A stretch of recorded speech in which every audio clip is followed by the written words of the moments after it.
Greetings, fellow action figure connoisseurs, and welcome to another episode of Digital Caveman Presents Surprise Thursday.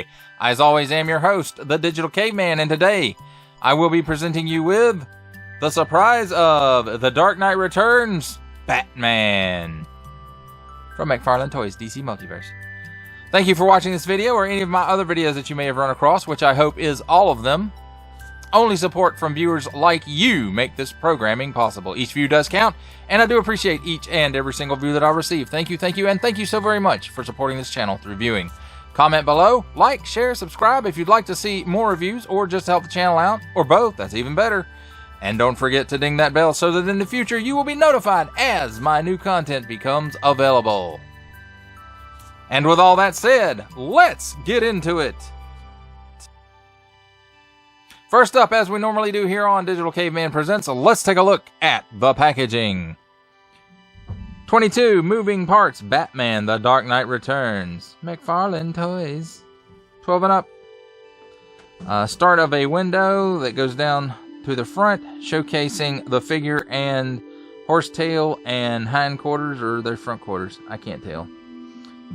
And accessories, DC Multiverse Batman. Collect to build a horse. He's 3 of 4. On the bottom, small print, fine print, legalese print, made in China print, DC print, WB print. Symbols I'm not going to learn. A barcode and a Florida license plate. Is that your license plate in Florida, Todd McFarlane? I don't know. Let's look it up. I don't think we can. Oh well.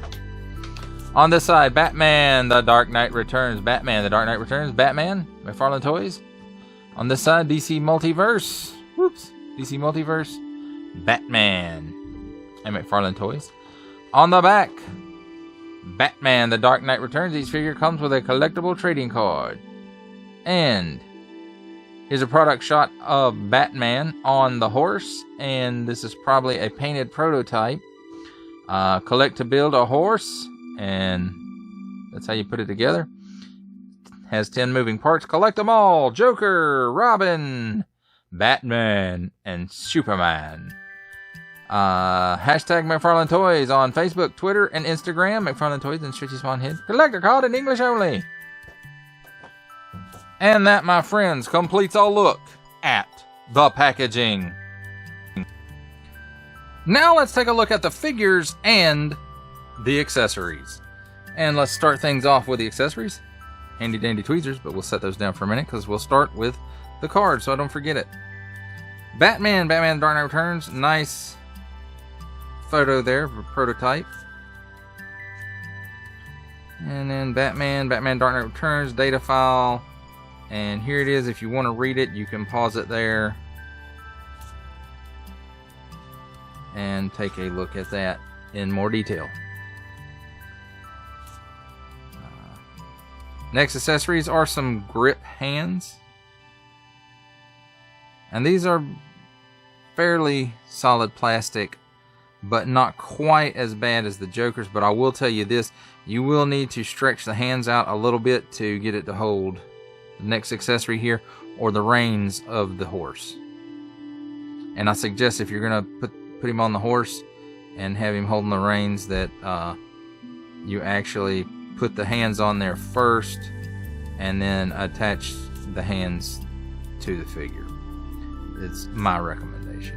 And then the last accessory is this batarang on a rope.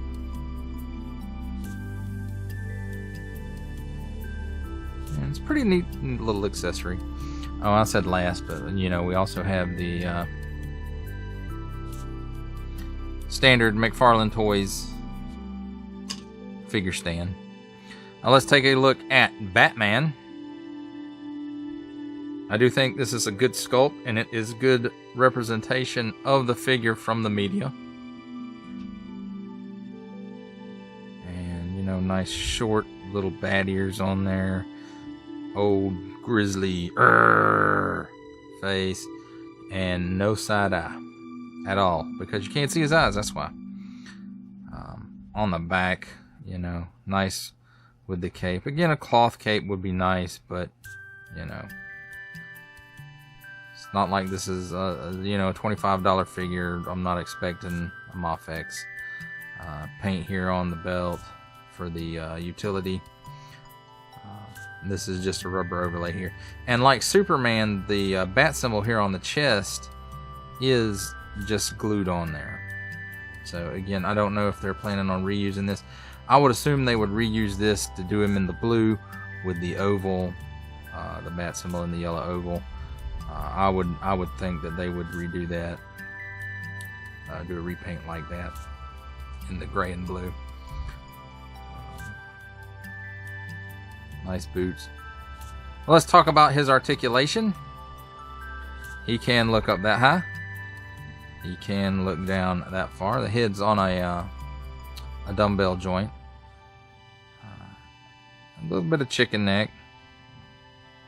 A little bit of tilt. Not a whole bunch though. Well, there we go. Had to loosen it up a bit. He can do the full exorcist. At the shoulder. Farther than 90 degrees. We'll do a full 360 degree rotation. It is on, or it does have a butterfly joint, and it will go back that far, and it will go forward that far, and it will go up and down just a tad. But I wouldn't count on that for anything. Cut here at where the chest meets the torso, or the abdomen, I guess. Doesn't really crunch forward, doesn't really crunch back. Gives you a little bit of twist, not even much hula for this joint. Just, I don't know, why is that even there? It will do a full 360 degree rotation though. And let's see, at the waist, it doesn't really go back any. Doesn't really go forward any. Yeah, a little bit of hula, but nothing you can really do anything with. Let's see, does it give you... It will give you a 360 degree rotation. For the legs, he'll kick forward that far. He'll kick back that far. He will give you that much of the splits. And here's where this figure gets really interesting. There is a thigh cut. First thigh cut I've seen on a DC Multiverse figure, and it will give you a 360 degree rotation. And I know it's there simply to help him ride the horse or pose on the horse, but still, I really wish this would become standard on all DC Multiverse figures. Double hinged pinned knee, and let's see, it will give you that much, which is not bad, especially for a guy who's been in retirement for 10 years. Ball joint at the ankle will tilt down that much. It will tilt up that much. Toe tilt gives you broken toes, and there is a pin for a little bit of rocker action there.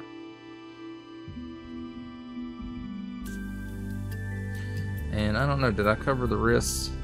I don't even think I covered the elbows.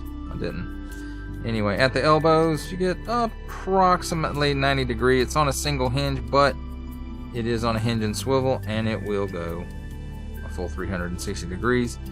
The wrist also 360 degrees on a ball joint. This one is facing up and down. And then this one is also facing up and down. I think I may have put them that way. Alright, that's Batman. Let's take a look at the horse. A horse.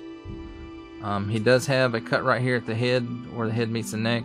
It doesn't really look up. It does look down just a tad. It will turn left and right,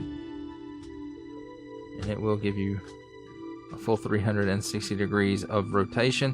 Here at the neck, there's a joint here.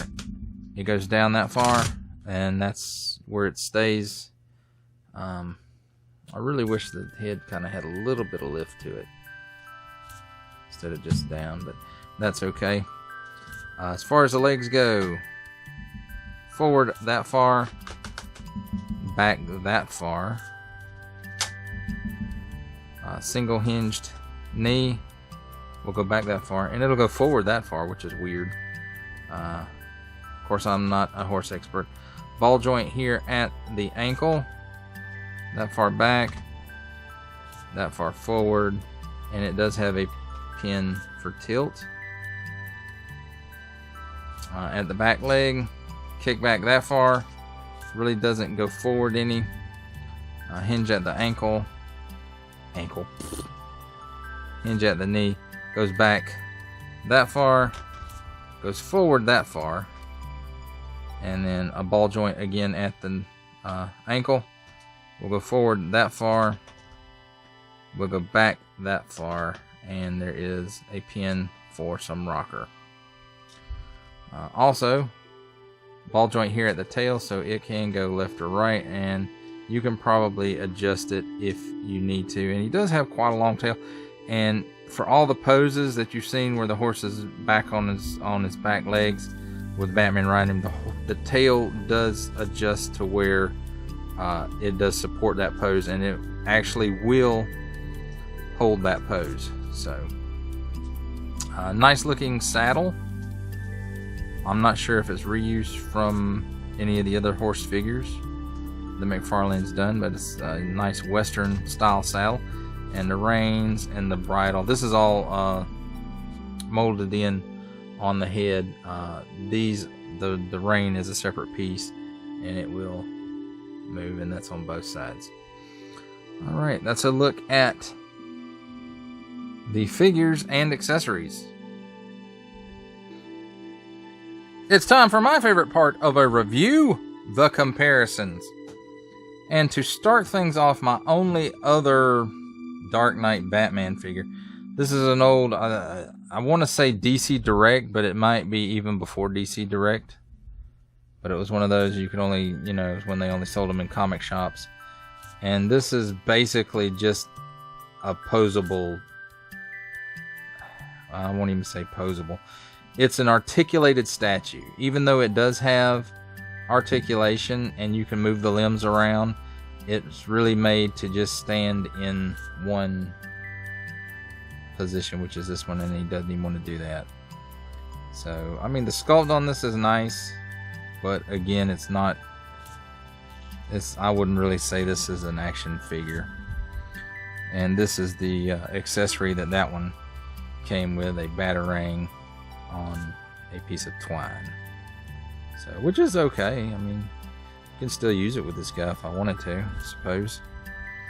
But there's that. That's the only other Dark Knight Returns figure that I own, and it's really old, and I'm glad to finally get something a little better than that. But as far as how he compares up with the rest of this wave, here's Carrie Kelly Robin.